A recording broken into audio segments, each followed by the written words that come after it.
But when Trayvon Martin killer was set free, Man. I had got tired because Yeah. every single time I turned on the television, it felt like my son was getting killed. He was getting murdered over and Mm-hmm. over again. And so I went back to the pen because that's what I knew. That was the Mm-hmm. thing that was therapeutic to me.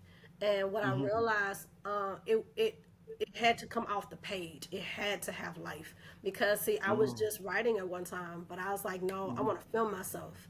And it Mm-hmm. wasn't the best video because I just posted it recently. And when I look at myself, that was what, 10 years ago.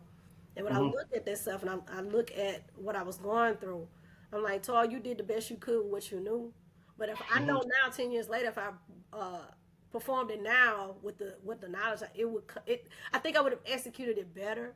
But Mm-hmm. but it did Yeah. what it needed to do. It went semi-viral because Mm-hmm. of the times, because people were feeling like they were connecting to my story, either because they were a mother, or they are a son, or they're a Mm-hmm. husband.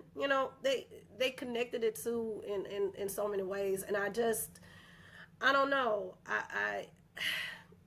I would think that after 10 years that I would see things have changed, but it hasn't. It's just the storylines that we don't get the front page anymore, but it's still happening to us. Still happens. It's still, and I think even though and just outside looking in feedback, I know looking at, because I think all of us that create art are overly critical of ourselves, but I think sometimes with certain stuff, because I feel like I do it sometimes, so I know you probably do too. You can overproduce, but sometimes that natural raw element is what's needed to capture exactly what you did.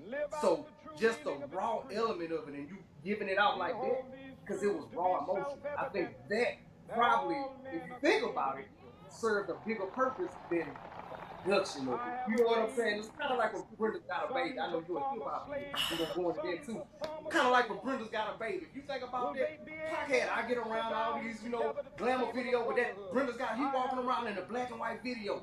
Simple. I want you to hear the words. I don't want you to look at the production. Forget the I get around. Forget the chains, the jewelry. Forget the girls dance.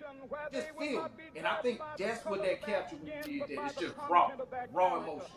Thank you.